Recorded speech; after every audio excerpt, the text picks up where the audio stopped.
Hey guys, so I am back again and I thought I would just have a little chat with you about the latest development in my hair chronicles, which is I got my second Diva cut. I wanted to just kind of sit down and, well, I'm actually standing. Anyway, I wanted to just talk to you about, what my thoughts are on having done my Diva cut for the second time, how I'm feeling about that method, and also about the salon that I went to. And yeah, I just want to have a chat with you guys about it and show you guys the results of my Diva cut with my own styling and everything. So yeah, first let me tell you where I got my cut done at. I got it done at a salon in San Francisco called Salon. I had heard about it through another YouTuber. I think her name is Shorty SGS03, and she went to the salon several years ago and went to a certain stylist that actually no longer works there. I was really excited when I found out that there was a salon in San Francisco that does Diva cuts. It's actually Diva certified. Well, let me tell you about that first. So what it is actually, I guess the people from the actual Diva salon in New York flew out to San Francisco and taught the whole salon, all the stylists, how to do this technique, for curly hair. I was really surprised when I went in there because, I knew that my stylist clearly was going to be giving me a Diva cut, but I was surprised at just how many curlies were in that salon when I was getting my hair done. I think I only saw one person get their hair done that did not have curly hair, and it was this guy with somewhat long hair, and his hair looked great afterward and he wasn't curly, but everybody else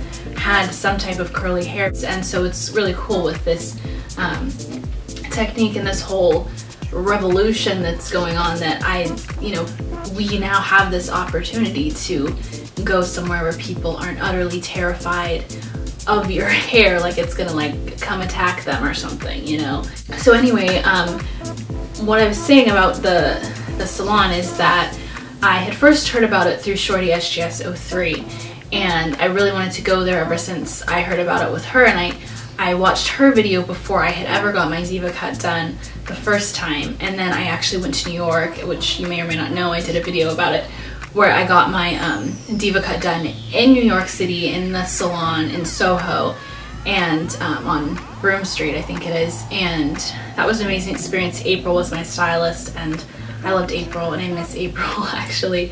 But then afterward it was sort of this bittersweet moment because I'm like, how am I getting my hair done now? I live 3,000 miles away from New York City, and so it's not really economical and practical to think that I can fly, all the way there just to get a haircut.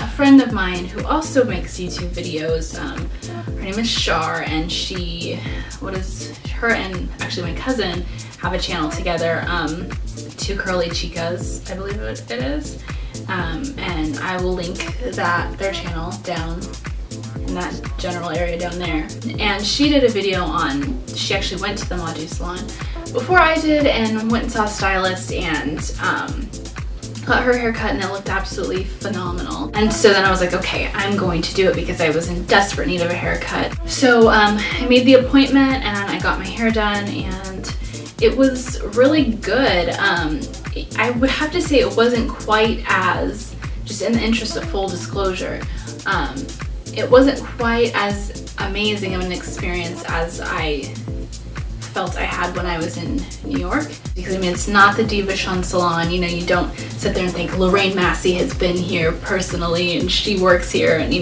all those amazing things. And also April, the stylist I had in New York, had cut, Tara 916's hair, and all these YouTubers that I watched. And so I knew it was going to lack some of the luster that I had when I was in New York, but I do feel that my stylist did a really good job on my hair. I like it a lot.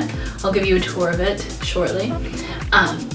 But I will say that I feel like she had some difficulty with my hair. Not that I blame her or anything, because I know I do have difficult hair, When I was in New York, that's I think what I loved about it the most, is that I never got any complaint out of April or the girl whose name I can't remember that washed my hair.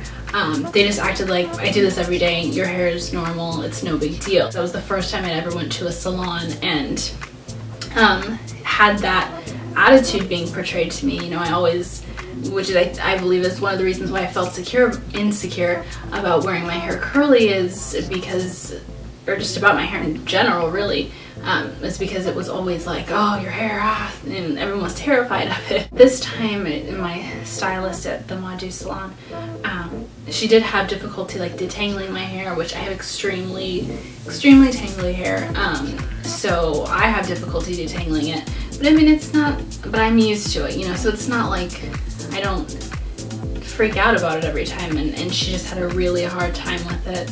You know, at the Diva Salon in New York, I just didn't have that experience, and it was just like wonderful. So, you know, coming from that and sort of expecting okay, they work on curly hair every day, and so my hair is just sort of normal, run-of-the-mill, which is why I'm here. I just wasn't expecting to, you know, get a lot of like, you know, not complaints, like she wasn't complaining, but just like, you know, feeling like bad that she had to do my hair. I honestly felt really bad for her, because I was just like, I'm sorry that I'm like your problem client for the day, you know. And so I just felt bad about that. But she was really nice. Like, I don't mean to like give the impression that she was rude or anything, because she totally wasn't at all. As far as the cut goes, it's definitely a lot shorter than I wanted or was expecting. The thing that's really cool about the Devacut is I feel like it's a very interactive experience, you know. A lot of the times in the past when I've gone to other salons, it's like you don't know what they're doing, you know, they're cutting your hair, they're the professional, you just need to sit there, shut up, and not worry about it, you know. That's totally not how it is when you get a Devacut. You know, it's a very interactive experience. They explain to you the whole time, you know, what they're doing, and they ask you, is this okay, is this what you want, you know. And so it's really cool in that way, and of course they'll make suggestions about what they think is best and everything, but you never feel like I'm just, you know, I don't have any control over what's happening here. I always felt like, you know, at any point in time I could say like, you know, stop, or no, that's not what I want, or, you know, I want this instead, without it being like a big deal. So it is shorter than I was wanting when I went in there and was expecting. However, having said that, I watched her through the whole process, and saw, you know, 99% of the curls that she clipped, and every single curl she cut, I thought, yeah, that needs to be cut off, you know, because it was like dead or damaged or whatever, you know. And so I don't recall ever thinking like, why are you cutting that? Why are you cutting that? You know, or having any, you know, trepidation in that area. So it's not like I don't think it needed this much hair cut off, because I definitely think that it did for the health of the hair, which is what the whole, you know, Diva concept is, you know, having the healthiest curls possible and everything. So I think that it was, you know, best for the health of my hair, but it was a little bit sad because I was like trying to have like the longest curly hair ever, and then just kind of like have average length curly hair. I keep saying there's no use in crying over dead curls, you know, because it's just like, it's just hair and it'll grow. My hair grows pretty fast, and you know, whatever. So if you can see my length here, that's it. That's all that it is. I think before I was probably like to here or something. It was pretty long.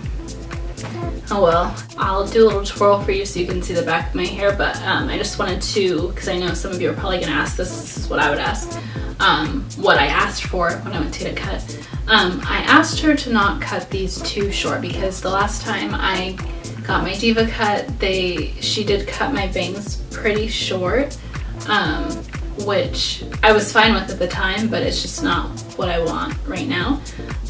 And I remember I couldn't even really part it on this side because they would just like stick straight up in the air, and it was not a good look. So I asked for her to not clip so much of the front, like too short.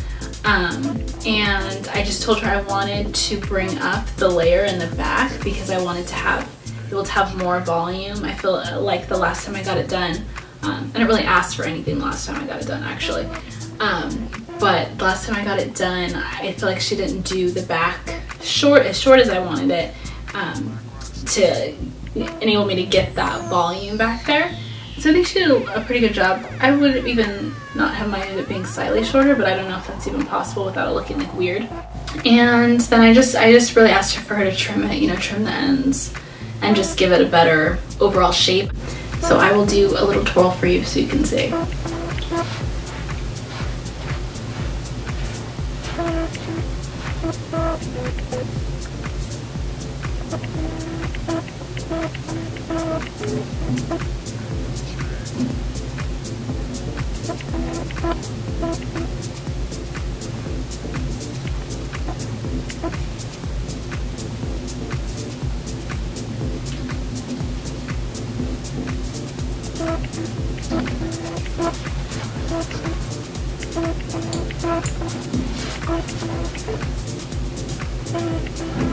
Overall, I definitely would recommend going to that salon if you live in or near the San Francisco area. Go to Madu because they did a really good job. It's in a really cool area in the lower Height district or upper Height, somewhere near Height Street. So I'll actually link to their website below as well so that you can look it up and see what their salon's about via their website. I hope to be seeing you guys really soon and doing more videos soon and just hanging out with you guys more because you guys are awesome. And yeah, so I hope everything's going well for you guys, and I will see you in my next video, so stay tuned. Don't forget to subscribe, don't forget to like, don't forget to check out my Instagram. I don't know if you heard about that. I have an Instagram now. It is Honey's Curls. You can search for me if you go to explore and then make sure under users and type in Honey's Curls, one word, and I'll pop right up there. Also, you can subscribe to my Twitter, which I tweet sometimes random stuff that nobody cares about. And basically my Instagram is just shameless selfies, so you may not want to subscribe actually, or follow, or too many social networking lingos. So yes, anyway, this is really long goodbye, but I'm just gonna go now, so I'll talk to you later, and bye.